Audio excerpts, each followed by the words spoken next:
Você está em mais uma noite normal de sono, mas acaba acordando em meio a um desastre nuclear, que aos poucos extingue a vida na Terra e todos os recursos do planeta. O que você faria? Nesse vídeo de Derrotando Filmes, nós vamos acompanhar um pai e seu filho em um mundo pós-apocalíptico, enquanto viajam em direção ao mar e procuram sobreviver aos desafios pela jornada. E eu vou apontar os erros cometidos, o que você não deveria fazer e tentar tomar melhores decisões para derrotar a estrada. Começamos vendo um dia ensolarado, com uma mulher e seu esposo tranquilos. Em seguida, os dois estão dormindo, mas o homem acorda a 1h17 da madrugada e vai até a janela. Ao se deparar com um clarão, ele corre até o banheiro, enche a banheira com água e sua esposa se aproxima ouvindo pessoas gritando. Ok, isso aqui é o que eu chamo de pensamento rápido, pois o homem notou que algo sério estava acontecendo e ele precisava agir rapidamente. Por isso, começou a usar todos os meios possíveis para guardar a água, como a banheira e a pia. Isso é exatamente o que é ensinado caso um desastre nuclear aconteça. Pensar assim pode ser o que define se você irá conseguir sobreviver ou não a qualquer evento apocalíptico. Depois disso, vemos o homem despertar anos depois ao lado do filho, próximo de uma queda d'água. Ele se levanta do chão e observa o estado sombrio em que o mundo se encontra. O rapaz acorda chamando pelo pai, e ele se aproxima para acalmá-lo. Enquanto caminham por uma estrada, o homem explica que houve uma catástrofe não determinada com o planeta. Depois eu vou falar sobre teorias do que pode ter acontecido nesse mundo. O homem fala que os relógios pararam a 1h17. Houve um longo e forte clarão, seguido por uma série de abalos menores. Ele também comenta que já passaram anos após o acontecimento. Logo vemos as árvores caídas, com o céu cada vez mais cinzento e sem nenhuma vida animal.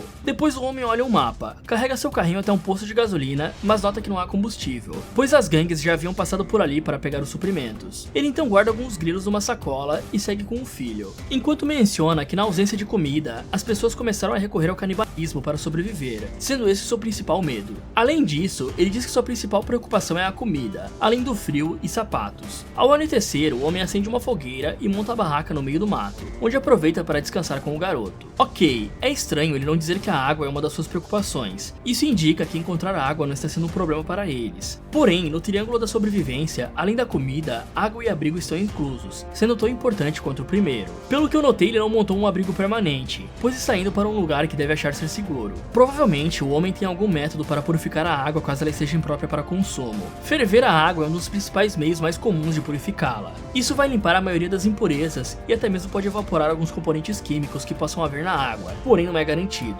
Outro meio que você pode usar, caso você só tenha um balde de plástico que não pode ficar no fogo, é purificar a água fervendo pedras. Esse método funciona da mesma forma que o anterior. Aqui você irá colocar as pedras na fogueira e depois no balde com água. Só que é preciso tomar cuidado com pedras que podem explodir após serem aquecidas e colocadas na água. Esse método pode ser bem demorado, pois é preciso retirar as pedras da água quando elas esfriarem e colocá-las novamente no fogo para repetir o processo, até a água ferver. Você também pode criar um filtro usando uma garrafa PET e materiais naturais como carvão, areia fina e pedras, cortando a parte de baixo da garrafa e colocando ela de cabeça para baixo, em um local onde fique suspensa. E aí você coloca uma pedra que não passe pelo bocal da garrafa, mas que permita a água passar por ali. Após isso, você precisa colocar carvão, areia e por último as pedras. Também é possível usar grama em uma das camadas do filtro, mas pelo estado da vegetação nesse mundo, provavelmente não sobrou nada para o homem usar. E mesmo usando esse filtro, é recomendado ferver a água após filtrá-la, apenas para garantir que você não irá sofrer de disenteria em um apocalipse. Acredite em mim quando eu falo que isso não é algo que você vai querer em um apocalipse, já que banhos e papel higiênico são coisas bem raras em uma situação assim. O homem acaba despertando na madrugada com um forte clarão e vê um incêndio terrível avançando pelo resto das plantações. E para não morrer com o filho, eles decidem partir. O dia amanhece, os dois caminham na frente de um sítio, deixam um carrinho na estrada e entram no terreno para olhar o celeiro, mas encontram apenas os cadáveres de 3 pessoas. E como ele mencionou antes, os sapatos parecem ser uma preocupação para continuar viajando. Então eu pegaria os sapatos dos mortos para ter alguns pares sobrando quando os atuais ficarem gastos. Após saírem, o homem olha para a arma com apenas 2 balas, dá ela para o garoto e ensina a usá-la para caso uma emergência aconteça, ele não seja pego com vida, se é que vocês me entendem. Digamos que ensinar o garoto dessa forma é um pouco perigoso, a não ser que o homem já queira partir mesmo, pois caso o garoto tire o dedo do cão, que é a parte que foi puxada para trás, ou se assuste com algo e encoste no gatilho, o homem já era. Esse revólver é de ação dupla, isso significa que ele pode ser disparado de 2 formas. A forma simples, onde o gatilho simplesmente é puxado, e a forma que vimos bastante Rick fazer em The Walking Dead, onde ele puxa o cão, que também irá puxar o gatilho para trás, deixando bem bem próximo da guarda, então a mínima pressão no gatilho fará que o cão faça um movimento para disparar. Em um mundo com tremores e árvores caindo a todo momento, eu não sei se esse é o melhor modo de ensinar as coisas. Depois disso, voltamos aos primeiros meses do apocalipse com a esposa dele perto de um piano. O homem entrega um prato para ela e sai para pegar água. Nesse instante, a bolsa dela estoura. A mulher vai até a cozinha e fala que não queria passar por aquilo. Mas sem escolhas, ela começa a dar à luz sem qualquer amparo médico. Geralmente é difícil imaginar uma situação pior do que ter filhos durante um apocalipse. Por mais desesperadora que a situação seja, derrubar aquele prato cheio de feijão no chão não vai ajudar em nada, apenas diminuir o seu estoque de comida. De volta ao presente, pai e filho estão dormindo em um carro. O homem acorda ouvindo o caminhão se aproximar por um túnel e foge com o garoto até um pequeno barranco. A gangue de homens logo percorre a rua, mas coincidentemente o caminhão para de funcionar ali. Assim, os homens começam a vasculhar o local, até que um dos bandidos se afasta para urinar e encontra o pai escondido com o garoto. O homem aponta a arma para o bandido, que ao ver o menino, convida os dois para irem até o caminhão comer algo. O pai não acredita na boa ação do sujeito. No entanto, ele acaba se distraindo com o barulho do caminhão sendo religado, e o membro da gangue faz o garoto de refém, só que o pai atira no capanga sem hesitar. O menino fica sujo com o sangue do capanga. O homem rapidamente pega o filho e corre, no mesmo instante que os bandidos vão à procura de quem tinha atirado. Após se distanciar bastante, o homem deita com o filho para retomar o fôlego. Depois coloca o garoto de pé e se esconde próximo de um lago, enquanto os bandidos continuam a procurá-los. Nesse instante, o homem cogita atirar no garoto novamente, mas não consegue. Ok, dormir em carros pode parecer uma boa estratégia, pois você não precisa montar um acampamento e terá um abrigo contra o frio. Mas é exatamente por esse tipo de problema que não vale a pena entrar em um carro abandonado. Além deles ficarem em estradas, sempre terá o risco de pessoas passarem por uma estrada, procurando comida ou apenas seguindo seus caminhos, e você não vai querer ser pego desprevenido dentro de um carro. O homem teve muita sorte em ter o sono leve e conseguir fugir antes de serem encurralados pela gangue. Nessa situação, o homem deveria ter aceitado que perdeu todos os seus pertences, e apenas continuar correndo em vez de parar no barranco para olhar o que iria acontecer. Caso ele quisesse ver de fato o que os homens iriam fazer com seus pertences, ele poderia dar a volta e ir para cima do túnel, para ter uma visão privilegiada do que estava acontecendo, já que os integrantes da gangue estavam em maior número e extremamente armados, e eu escolheria ter dormido por ali em vez de usar o carro como abrigo. Por sorte, o homem tem uma ótima mira e conseguiu finalizar o bandido. Após o amanhecer, ele limpa o filho, tenta acalmá-lo após o breve embate com a gangue de canibais e volta para a estrada. O pai deixa a arma com o menino, vai até o carrinho e junta o que restou dos pertences numa bolsa. Logo, ele tem outra recordação, dessa vez sentado de frente para a esposa numa mesa. A mulher mostra a ele 2 balas que restam na arma e cogita usá-las para se finalizarem. O homem fala que os protegeria, mas sem esperanças, a mulher age friamente com o marido, colocando as balas na arma. Depois ela diz ao homem que está cansada de apenas sobreviver, dá a arma para o marido e se levanta indo abraçar o garoto. De volta à atualidade, o pai ferve água numa tampa de lixo e usa uma meia para filtrá-la. Ele explica ao filho que restam poucos homens bons no mundo e que eles deveriam continuar a carregar o fogo. O garoto fica confuso e o homem diz que está falando da fé interior. No dia seguinte, eles estão em outro estabelecimento abandonado e o homem balança uma velha máquina de bebidas, até que uma lata de Coca-Cola cai. Ele entrega ao filho, que prova pela primeira vez a bebida. Depois ele compartilha com o homem e os dois deixam o prédio. Eu também estaria procurando nesse local por mais latas ou recipientes que pudessem armazenar a água da chuva que estava caindo ao fundo. Continuando a caminhada, eles seguem por outra estrada vazia. Avistam um caminhão numa ponte e o homem usa um binóculo para ver se era seguro se aproximar. Os dois então entram no veículo para descansar. O garoto fala que estava com fome e o pai explica que se conseguirem chegar ao litoral no sul, poderiam encontrar comida. Mais tarde naquela noite, o menino sente falta da mãe, mas o homem lhe manda apagá-la da memória por causa do que ela havia feito, enquanto eles têm algumas rápidas recordações da mulher. E realmente, nessa situação, chegar até o oceano pode garantir a sobrevivência, pois dependendo do que aconteceu, a vida marinha ainda pode existir, e você poderia sobreviver pescando peixes e frutos do mar. Durante a manhã, o homem sai do caminhão, vai à beirada da ponte, pega uma carteira com a foto da esposa e deixa cair. Depois ele tira a aliança e empurra com o dedo, mas para tendo outra recordação, dessa vez do dia que ela os abandonou. A mulher tira seu casaco, explicando que não queria se despedir do garoto. Emocionado, o homem tenta fazê-la ficar lhe abraçando, mas a mulher apenas o aconselha a ir para o sul, pois não iriam sobreviver a outro inverno naquele ambiente. Logo, ela sai da casa e o homem a segue, tentando convencê-la a não partir, mas ela se recusa a ficar e caminha para a escuridão da floresta durante a noite fria. Desde então, ele nunca mais a viu. Continuando a jornada, a dupla chega até uma cachoeira, onde aproveitam para se divertir um pouco. Após deixarem o local, eles avistam uma bela mansão isolada na floresta. Olham por uma porta de vidro e não encontram ninguém. Por isso, invadem a residência residência por uma janela. Ainda na sala, eles veem várias mochilas de viagem jogadas e calçados espalhados no chão, mas não acham suspeito. Por isso, eles vão para a cozinha em busca de comida, mas só encontram um porão fechado. Disposto a abrir o local, o homem sai da casa e vai até o celeiro, enquanto o garoto olha para as lenhas cortadas, denunciando que aquela era a residência de alguém. Logo, o homem puxa o garoto para casa novamente e usa um machado para abrir o porão. Ele então pega um isqueiro e desce com o filho para averiguar o local, encontrando vários prisioneiros sem roupas. Os dois tentam deixar o local, enquanto os prisioneiros os seguem pedindo ajuda. Ainda assim, eles conseguem sair, só que notam os moradores retornando à residência e correm até o andar superior para se esconderem no banheiro. O menino fica falando sozinho, enquanto o pai observa o movimento dos bandidos. Logo, ele se aproxima do filho, manda ele fazer silêncio e entrega a arma, o deixando ainda mais nervoso. O homem então explica para o filho o que precisava fazer com a última bala, mas antes que precisa atirar, a entrada do porão que estava sem a trava é aberta pelos prisioneiros. Isso deixa a gangue de bandidos distraídos, enquanto a dupla desce as escadas, abre a janela e corre até o mato.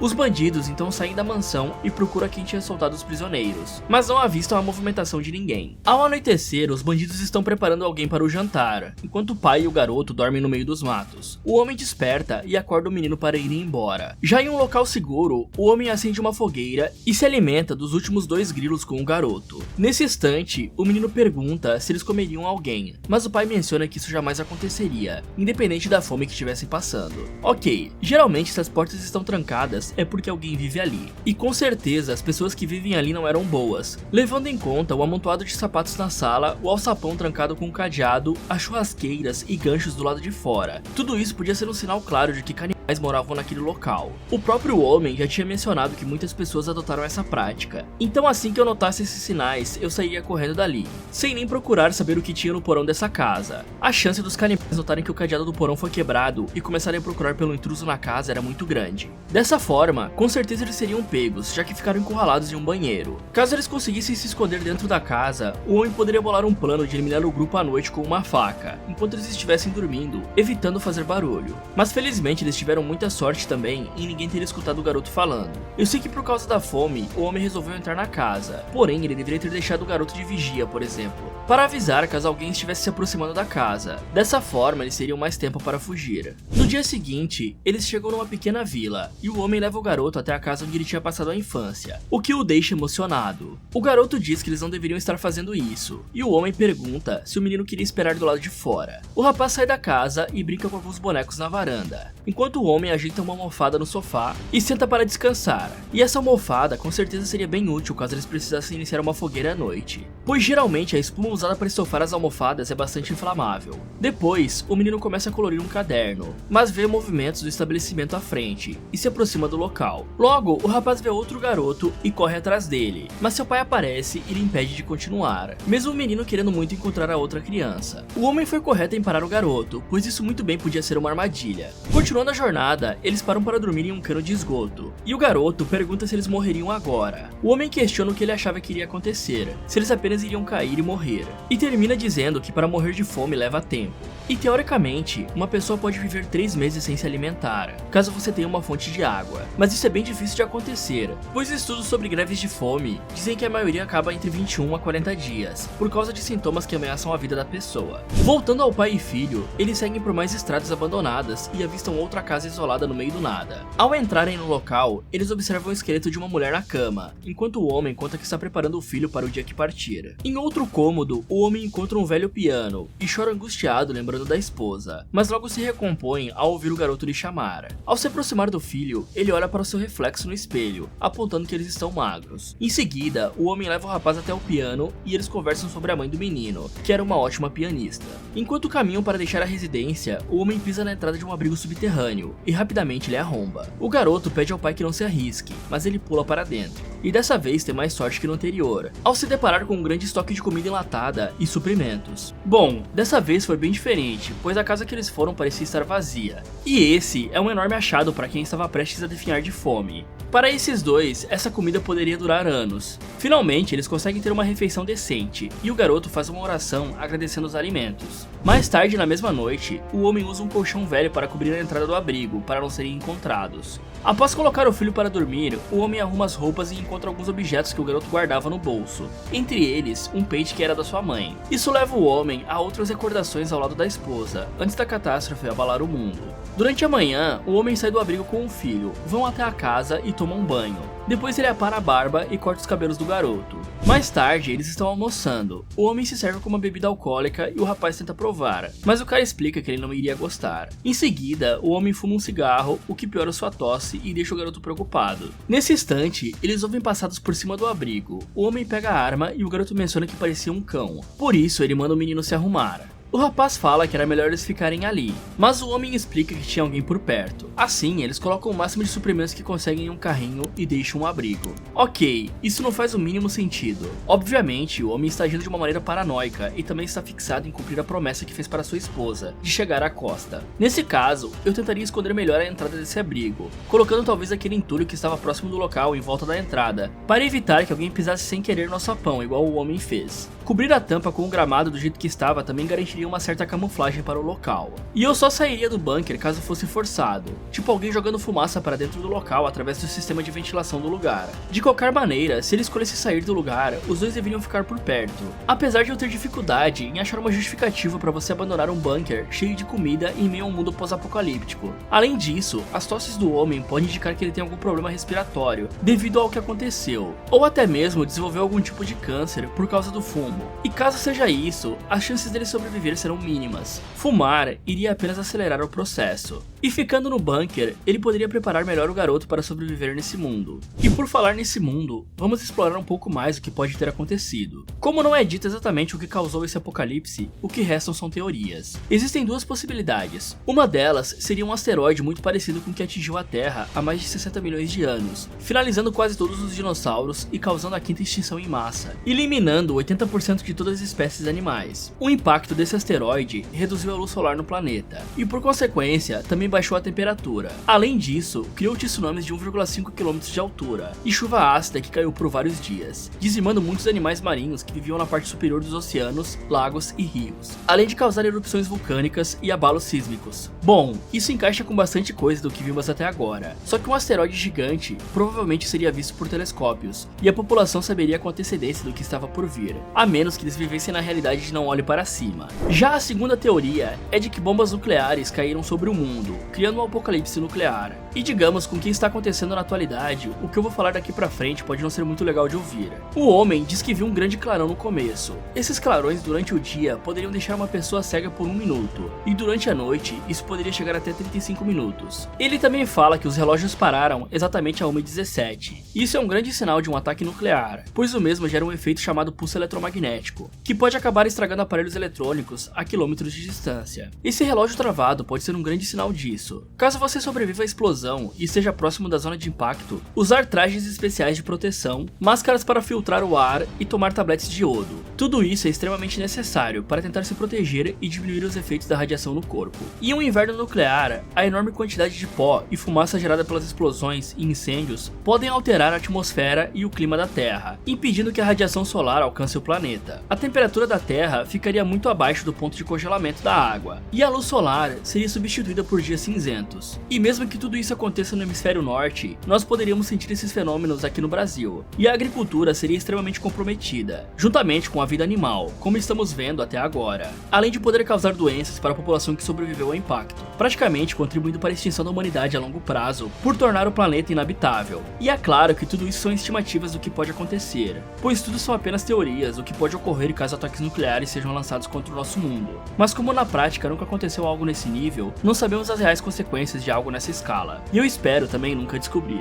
Por isso, seria tão importante o homem e o garoto continuarem no abrigo, pois eles tinham comida o suficiente para meses e talvez alguns anos. Após isso, eles poderiam começar a plantar cogumelos, que como eu falei no vídeo de cadáver, cogumelos não dependem de luz solar para crescer, e podem se provar uma fonte de alimento sustentável a longo prazo, além de caçar insetos como baratas e escorpiões, caso tenha sobrado algum depois desse tempo todo. Ficando ali, eles teriam os 3 pilares necessários para sobreviver, que seriam abrigo, água e alimento. Mas voltando para a estrada, eles avistam um senhor vagando à frente. Ao se aproximarem do velho, ele joga a mochila para eles, mencionando não ter nada de valor. O homem explica que não queria roubá-lo e o garoto cutuca o pai para alimentarem o senhor. Ele tenta recusar a ideia do filho, mas após o mesmo insistir, eles entregam uma lata ao estranho, e o velho come desesperado. Depois, o homem convida o velho para jantar com eles. Enquanto eles descansam em volta da fogueira, o senhor pergunta se aquele garoto era o filho do homem. Ele confirma que sim. O velho então menciona que tinha problemas de visão e o homem mostra para ele sua arma a fim de intimidá-lo. Em seguida, o senhor confessa que também teve um filho, mas que não acreditava que veria uma criança novamente depois do que ocorreu, enquanto uma lágrima escorre do seu rosto. Ao ser questionado o que houve com o garoto, o velho se recusa a falar, dizendo que o homem não estava pronto para aquela história, e muda de assunto, explicando que sabia que aquilo iria ocorrer com o mundo, mas que era impossível de se preparar. Ao amanhecer, o velho pega outro caminho, mesmo com o garoto insistindo para que o pai lhe convença a acompanhá-los. Mas o homem explica que precisavam poupar a comida. Em outro ponto da floresta, eles cobrem um carrinho dos mantimentos com galhos de árvores, enquanto se afastam para investigar um local com mais agilidade. Logo eles encontram algumas cabanas, mas param a ver crânios e manchas de sangue na neve. O homem então avista outro bando de canibais perseguindo uma mulher e uma criança. Por isso, ele se agarra com um filho e se afasta da região. Enquanto correm pelo meio da floresta, um tremor se inicia e as árvores começam a cair. O menino tenta correr sozinho, mas seu pai o agarra e se deita no meio de uma árvore caída, o que impede que outras os esmaguem assim que elas caem. Com o fim do tremor, os dois acampam à noite em uma igreja abandonada, e o homem coloca o garoto para dormir. Bom, se você ainda não parou para pensar, antropofagia pode ser algo bem comum em um apocalipse nesse nível, ou qualquer situação onde é praticamente impossível encontrar alimento. Dessa forma, é necessário saber identificar quem anda seguindo essas práticas para poder se defender caso cruze com um adepto pelo caminho. Consumidores de Homo sapiens, particularmente os apreciadores de cérebros, podem acabar contraindo uma doença cerebral priônica chamada Kuru. Essa doença aconteceu pela primeira vez na Papua Nova Guiné, onde uma tribo consumia cérebros dos entes queridos mortos em um ritual, o que é uma maneira um pouco estranha de se despedir. No cérebro se concentram as proteínas chamadas prions, que transmitem essa doença. E para identificar pessoas que adotaram essa prática, você precisa observar se ela está tendo tremores parecidos com calafrios, perda de coordenação e ela provavelmente não estará andando em linha reta, e sim cambaleando. E a pessoa pode ter ataques de risos descontroladamente. Pela manhã, o homem acorda tossindo fortemente, por isso se afasta do garoto e cospe sangue. Depois ele se aproxima do filho, que se abraça com ele por ter tido um pesadelo, e tampa a boca do cara por conta da tosse constante. Logo, eles retomam a caminhar em direção ao litoral e chegam na praia, mas para a tristeza do menino, o mar não é mais azul. Ainda assim, eles decidem fazer uma pausa na areia e acabam passando a noite no local, onde o menino acaba passando mal por conta de uma febre inesperada. Quando amanhece, o homem usa o binóculo para observar um navio encalhado perto da costa. Ele entrega a arma para o filho ficar de guarda e tira a roupa para ir à procura de algo de valor no barco. Só que assim que o homem mergulha, o menino cai no sono por não ter se levantado, e um ladrão rouba todos os suprimentos. Só quando o homem retorna é que o menino acorda, nota que tudo havia sumido e pede desculpas ao pai pela falta de atenção. Sem os sapatos, o homem então pega a arma sinalizadora que havia encontrado e corre carregando o filho nos braços. Ao ver alguém com um carrinho, o homem se apressa em alcançá-lo, pega sua arma e aponta para o cara. O menino começa a encher o saco do pai para mandá-lo parar, mas o homem se mantém firme apontando a arma para ele. Logo, o ladrão se rende pedindo desculpas, só que o homem não fica convencido do pedido e lhe manda tirar toda a roupa. Assim, o ladrão fica pelado e o homem manda o filho ajudá-lo a puxar o carrinho. Só que o menino começa a torrar o resto da paciência do pai debilitado, por isso ele volta, deixando as roupas e comida para o ladrão. Depois disso, eles passam por uma cidade em ruínas perto da praia. O menino encontra um besouro em um recipiente e mostra ao pai. Eles então assistem um inseto voar, mas são atacados por flechas em seguida. O homem esconde o garoto próximo do carrinho, mas acaba levando uma flechada na perna e atira na direção de uma janela com a arma sinalizadora. Aqui, em vez de pegar cobertura no carrinho, eles poderiam ter ido para trás de uma parede nos escombros, já que levou certo tempo para a próxima flecha ser disparada. Dessa forma, os dois teriam uma proteção para o corpo inteiro, evitando de deixar partes vulneráveis para fora, como a perna, por exemplo. Ao ouvir gritos, o homem pega a pistola e avança para dentro da residência, ainda com a flecha presa na perna. Assim que ele entra no quarto, encontra um homem morto por causa do tiro perto da esposa. Ele pergunta por que o casal estava lhe seguindo, mas a mulher faz o mesmo questionamento a ele. Bom, aqui dá pra ver como a paranoia do homem e das pessoas está em um nível elevado. Todos começam a pensar que estão sendo seguidos ou que as pessoas estão indo atrás de suas coisas. Após ter chegado no mar, o homem poderia ter checado se ainda existia peixes na água, e assim criar lanças de pesca primitiva, que consiste em usar um galho. Pode acabar sendo complicado fazer essas coisas devido à maioria das árvores estarem mortas, mas existem técnicas que podem ser usadas para endurecer a madeira no fogo. Então não é impossível. Você vai precisar cortar a ponta da lança em 4 partes e usar um galho menor para abrir essas pontas, criando a lança para pescar. Depois disso, o homem poderia subir no barco ou em pedras e tentar encontrar peixes, o que seria bem difícil já que ele tem pouca luz solar.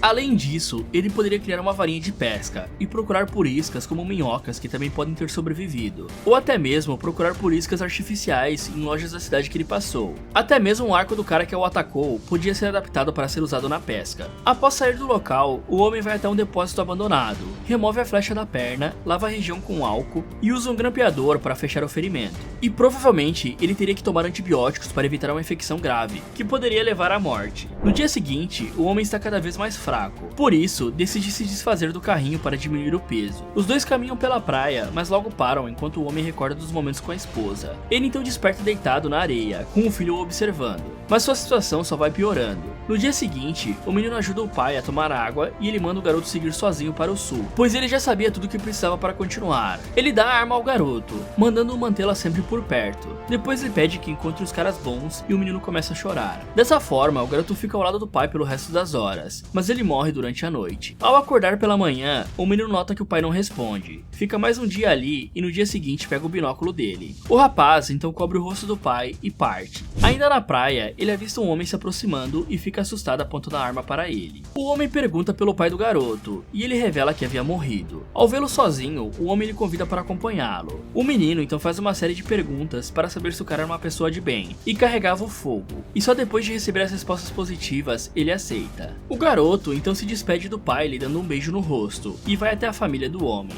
sendo recebida pela mulher dele, que além de o acolher como um filho, revela que estava seguindo ele e seu pai fazia dias. Nesse instante, o menino nota os 2 filhos do casal, sendo um deles o garoto que havia visto na vila. Depois, ele vê um cachorro, provavelmente o que ele ouviu quando estava no abrigo. Assim, o filme se encerra com eles decidindo partir. Bom, esse final divide um pouco as opiniões, pois existem pessoas que dizem que o veterano e sua família eram canibais por causa de seus polegares cortados. Então o garoto pode ter sido finalizado logo em seguida. Porém, além do casal, o cara que roubou as coisas da dupla na praia também não tinha os polegares. Vamos combinar que ingerir os polegares não é algo que irá sustentar sua fome, ou dará calorias o suficiente para a jornada, e nem é algo muito inteligente, pois esses dedos são bem importantes para executar tarefas, como segurar coisas. Tente segurar qualquer coisa sem usar o polegar para você ver como é difícil. Então, a falta de polegares dessas pessoas pode indicar que elas foram capturadas em algum momento pelos verdadeiros canibais, que retiraram os dedos para evitar que eles fugissem enquanto estivessem presos, pois caso você estiver algemado, por exemplo, se você deslocar o seu polegar, é possível escapar das algemas, ou até mesmo serviram como aperitivo para não finalizarem a vítima de uma vez. Algo que não faz muito sentido também é essa família seguir os dois por tanto tempo apenas para ajudar, sendo que eles devem ter visto a dupla saindo do abrigo. E por outro lado, o que o veterano disse é tudo verdade, e eles conseguem sobreviver alimentando todos, inclusive o cachorro,